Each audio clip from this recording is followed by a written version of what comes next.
Assalamualaikum warahmatullahi wabarakatuh. Halo sahabat FKLSN, salam literasi, ayo membaca. Perkenalkan, nama saya Azila Naila Alifah dari MTS Muhammadiyah Sigaluh, Kabupaten Banjarnegara, Jawa Tengah, dengan guru pembimbing Ibu Tri Neneng Ambarwati.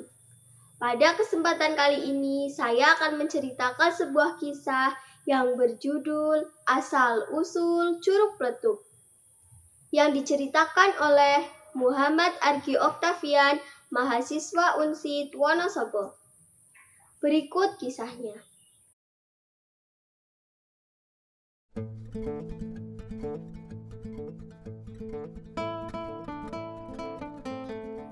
Alkisah, di wilayah selatan Kadipaten Banjarnegara terdapat dataran hutan yang sangat luas dan hijau. Di tengah hutan itu ada sebuah pedukuhan ramai bernama Pesangkalan. Di pinggir pedukuhan terdapat sungai besar yang mengalir melewati sawah dan ladang, sehingga sawah ladang menjadi subur dan hasil pertanian pun melimpah. Tak hanya itu, di dasar sungai yang jernih terdapat butiran-butiran emas yang sangat banyak. Pertanian dan emas itulah yang menjadikan Dukuh Pesangkalan hidup damai dan makmur. Tak jauh dari Pesangkalan terdapat sebuah padepokan yang dihuni oleh wanita cantik bernama Ratu Solo bersama peliharaannya Macan Pita.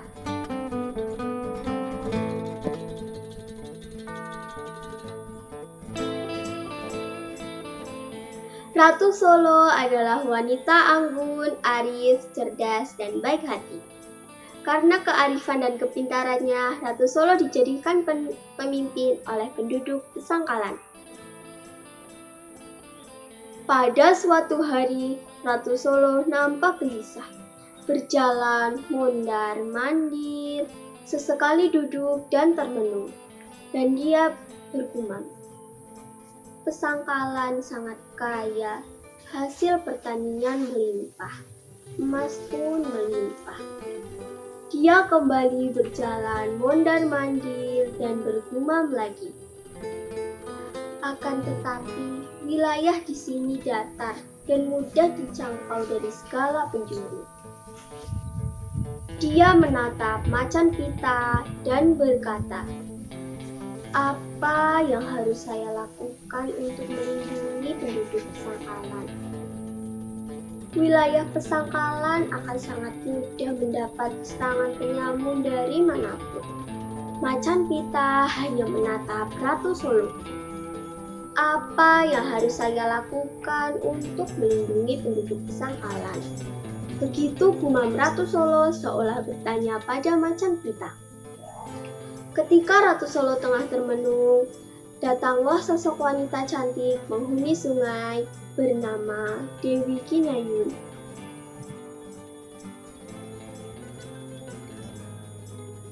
"Wahai sahabat Ratu Solo, apa gerangan yang mengganggu pikiranmu?"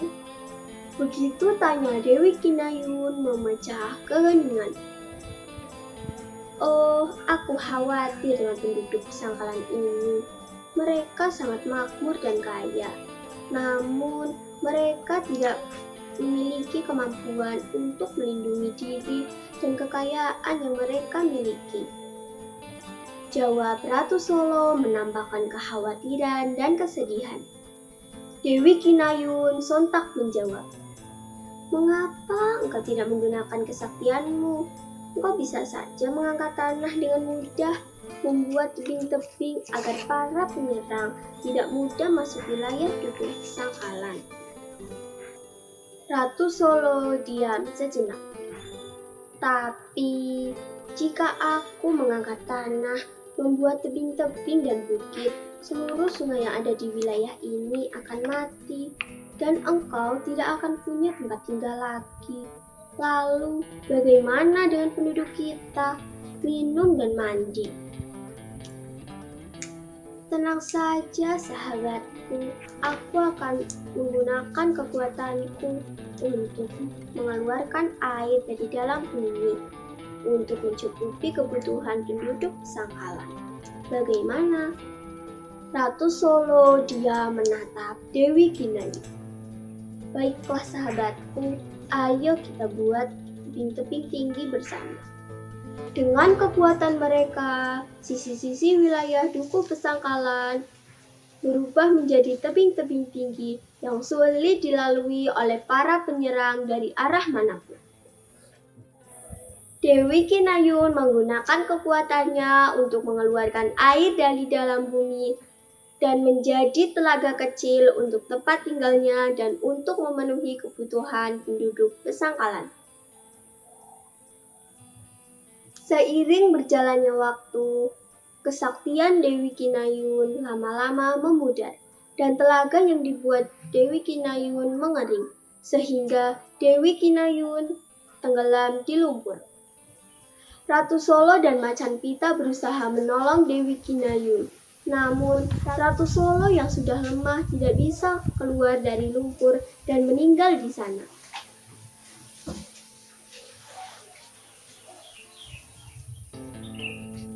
Sedangkan Dewi Kinayun dan Macan Pita masih terjebak di lumpur kering selamanya.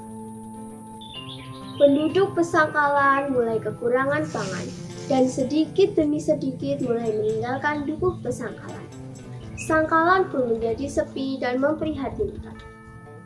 Beberapa puluh tahun kemudian, pada masa Wali Songo, datanglah Kanjeng Sunan Kalijaga ke Dukuh Pesangkalan untuk menyebarkan agama Islam didampingi 7 orang santri. Kanjeng Sunan Kalijaga merasa sedih melihat kondisi kebutuhan Pesangkalan. Penduduknya kelaparan, sawah ladang murni. Kanjeng Sunan Kalijaga pun mencari penyebab bencana ini.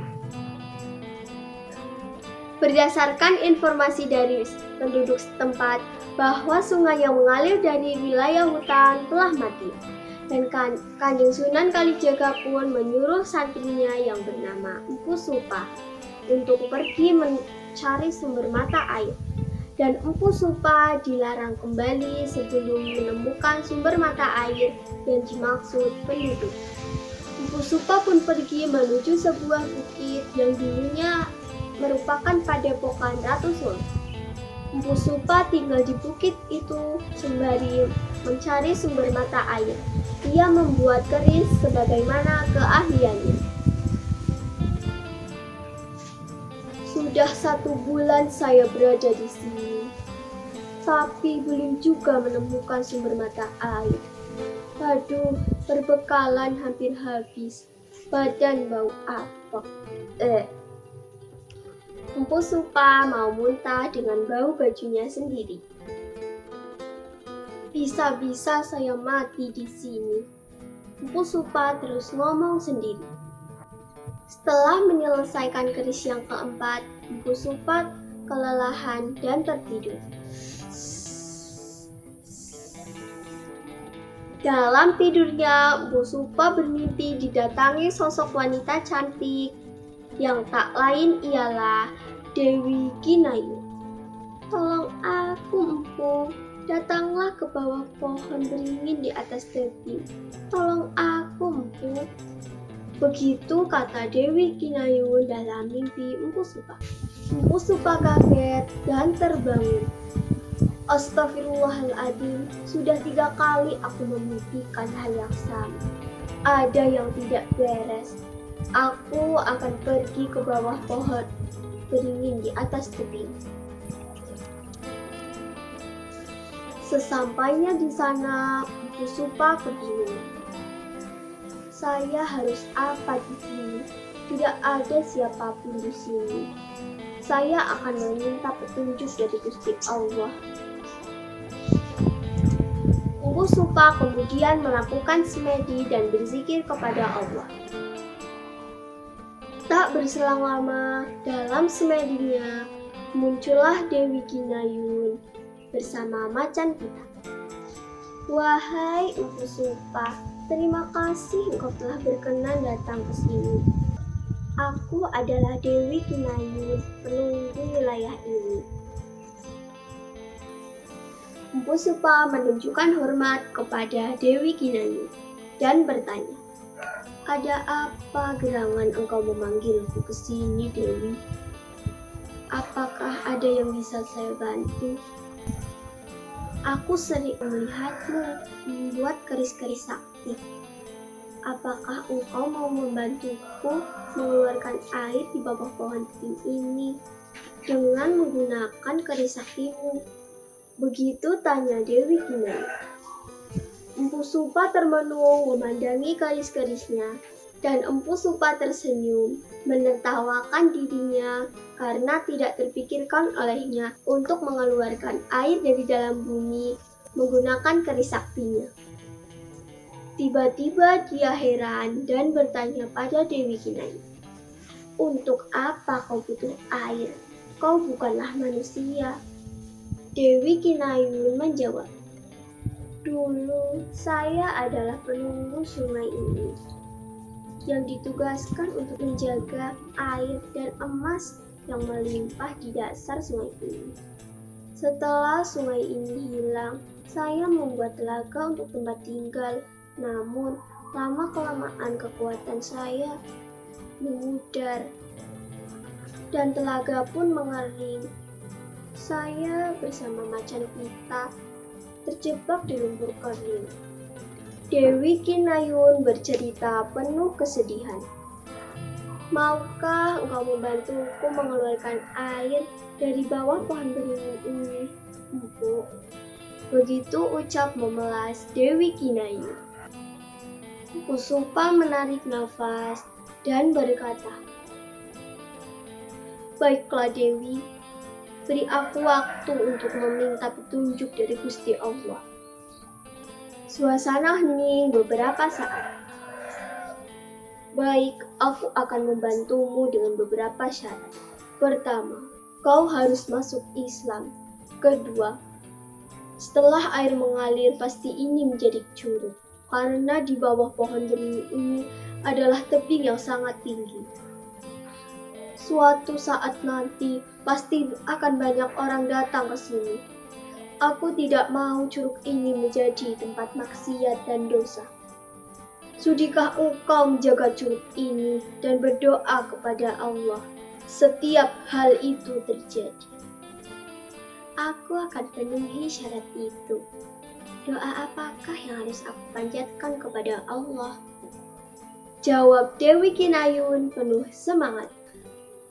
"Berdoalah jika ada pasangan yang bukan suami istri datang ke sini dan hendak berbuat maksiat agar mereka dipisahkan. Dan jika ada pasangan suami istri yang datang ke sini, doakanlah mereka agar hubungan mereka langgeng seumur hidup." Begitu kata Empu Supa. Dan satu lagi, macan pita harus menjaga pintu masuk curug ini, yang nantinya akan saya buat sebagai penanda. "Baiklah Empu Supa," jawab Dewi Kinayun. Empu Supa pun bangkit dari semedinya. Kemudian dia berlutut di bawah pohon beringin sambil memegang 4 keris buatannya. Dan dia berdoa, "Bismillahirrahmanirrahim." Lalu ia menancapkan kerisnya ke dalam tanah. Tiba-tiba dari tancapan keris itu ada suara pletak-pletuk dan keluarlah air. Air terus-menerus keluar semakin besar dan mengalir ke bawah tebing hingga tercipta sebuah curug atau air terjun yang indah. Mulai saat ini saya beri nama wilayah ini Curug Pletuk, karena air curug ini berasal dari air yang keluar dengan suara pletak-pletuk. Aliran air itu membentuk sungai baru melewati bekas telaga Dewi Kinayun. Sungai mengalir melewati duku Pesangkalan dan membasahi ladang dan sawah. Mpu Supa kembali ke Pesangkalan untuk menemui Kanjeng Sunan Kalijaga. Dan mereka pergi meninggalkan Dukuh Pesangkalan setelah mengajarkan ilmu agama. Singkat cerita, Dukuh Pesangkalan kembali subur, makmur, dan damai. Demikianlah dongeng tentang asal-usul Curug Pletut di wilayah Desa Pesangkalan, Kecamatan Pagejongan, Kabupaten Banjarnegara, Provinsi Jawa Tengah. Semoga bermanfaat dan dapat menghibur. Mohon dukungannya kepada seluruh keluarga, teman, dan sahabat. Terima kasih sahabat FGLSN. Salam literasi, ayo membaca. Sampai jumpa. Wassalamualaikum warahmatullahi wabarakatuh.